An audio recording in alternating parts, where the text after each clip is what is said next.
For our second semifinal of the 2019 college football playoff, we have the number 2 Ohio State Buckeyes and the number 3 Clemson Tigers.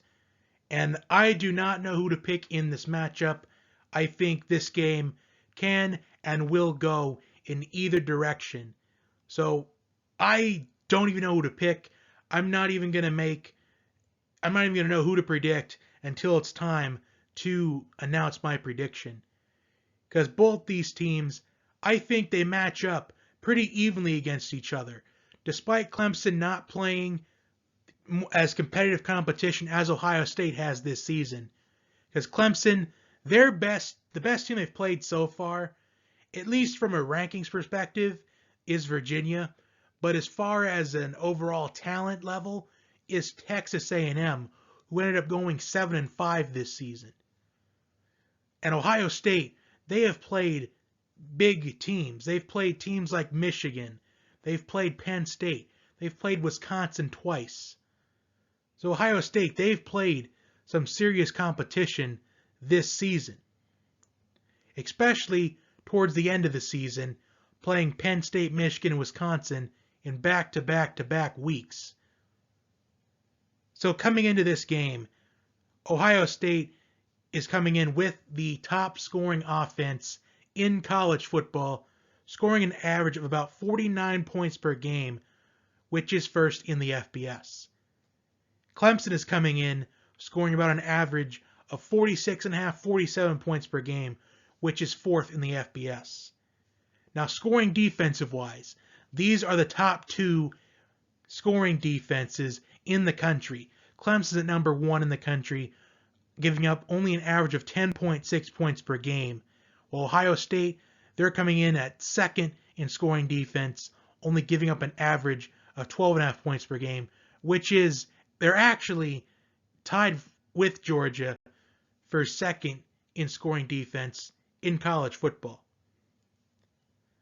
So right away, my key to this game for both teams is to utilize your star running backs. For Ohio State, J.K. Dobbins, 1,829 rushing yards this season, which is third in the country, only behind Chuba Hubbard and Jonathan Taylor. For Clemson, Travis Etienne, 1,500 rushing yards this season, which is 7th in the FBS.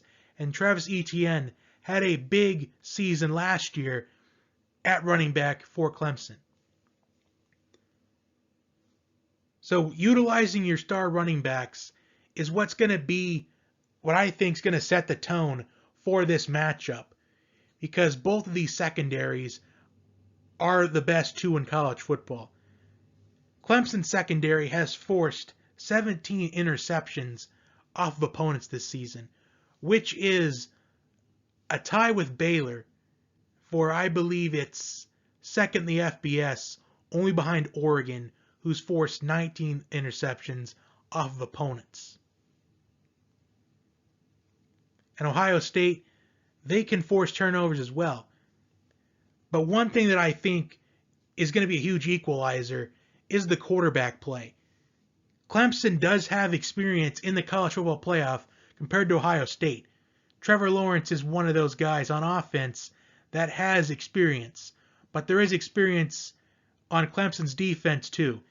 Despite not having the defense that Clemson had last year, Clemson has still managed to only give up 10.6 points per game throughout this season, despite not having Dexter Lawrence, despite not having Austin Bryant, despite not having everybody on that, despite not having Christian Wilkins, despite not having everybody on that star defensive line last season. It's a much different Clemson team, but they're still dominating everybody they faced, with the exception of that North Carolina game. That's the one outlier in this whole season. While Ohio State, they're pretty much dominating everybody. Despite going down at halftime in the Big Ten Championship, the Buckeyes have dominated everybody on their schedule. Despite it may not showing on the scoreboard or even in the box scores, it shows Ohio State is dominant either way throughout the season. And Trevor Lawrence has experience, as do wide receivers who stepped up last year in the college football playoff. T. Higgins and Justin Ross. Those two are the ones that I'm looking at in this matchup. While Ohio State, while they don't have the experience, they do have the efficiency. Justin Fields has had 40 total touchdowns this season, while only 1 interception. However, he has fumbled the ball a couple times, but still very efficient compared to Trevor Lawrence. Because Trevor Lawrence, early in the season, he was starting to look a little bit off his game. Because last season, we saw Trevor Lawrence pretty much look dominant, only throwing 3 or 4 interceptions last season.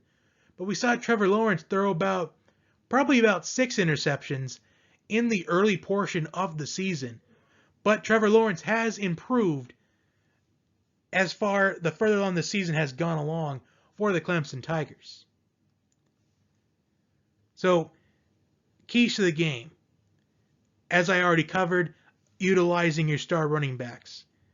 For Clemson, don't let Chase Young be the one that beats you. If you have to lose, don't lose to Chase Young. Let it be to somebody else on that Ohio State defensive line. Because Chase Young is the dominant force in this matchup by having 44 tackles this season, 16.5 sacks, despite not playing in 2 games against Maryland and Rutgers, and 6 forced fumbles. And despite not having any sacks against Michigan or against Wisconsin in the Big Ten championship game, Chase Young has been a big presence in Ohio State's pass rush, getting to the quarterback, forcing the quarterback to make throws the quarterback doesn't want to make, forcing him to throw it right away, forcing the release much quicker than the quarterback wants. Ohio State has a huge advantage, I think, on the defense perspective. So running game, I think, favors Ohio State. The defense, I think, favors the Buckeyes. And quarterback play, I think it's pretty much about even. As I do with the secondaries. I do think, however, Clemson secondary has a slight edge in this matchup. And the wide receivers, I think also Clemson could have a little bit of an edge, but it's not by that much. Ohio State still has some talented wide receivers with K.J. Hill, Benjamin Victor, those 2 in particular, and Chris Olave. Those 3, and Clemson's big 3 of wide receivers, Amari Rodgers, T. Higgins, Justin Ross. So I think wide receiver play, I think Clemson gets a little bit of an edge, but it's not by that much. So I think this is nearly a pretty even matchup. But as they do say, offense wins you games and defense wins you championships. So, as I said at the top of the podcast, well, podcast / video clip, whatever you want to call it, I don't know who to pick in this matchup. And I am not going to know who to pick until it's time. And it's time to make a prediction. So, this almost gives me vibes of Florida State in the first college football playoff, where Florida State, they don't really play anybody necessarily competitive, but they still manage to win games. There is a little bit of difference to that. Clemson, they haven't really played much competition this season compared to Ohio State, especially down the stretch. But Clemson is dominating opponents while Florida State was just skating by in those games. But what happened to Florida State? They eventually ran into a big opponent. They finally played somebody that season in the Oregon Ducks, and they ended up getting blown out in that Rose Bowl. And this does feel a little bit similar to the Clemson Tigers. They're running into a juggernaut that is the Ohio State Buckeyes.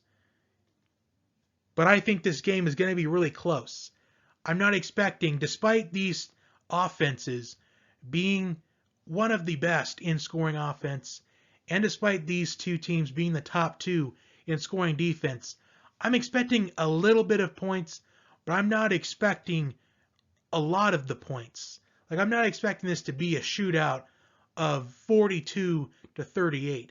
I'm expecting a much more average scoring of a game. I think this game is going to come down to the 4th quarter.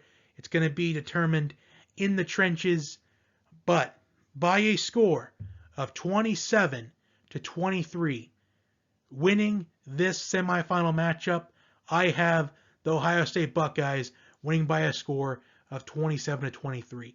I just think with Chase Young being a presence on that defense for Ohio State, I think he's going to be a difference maker for Ohio State's defense, and I think Justin Fields' efficiency is going to come into play in this matchup.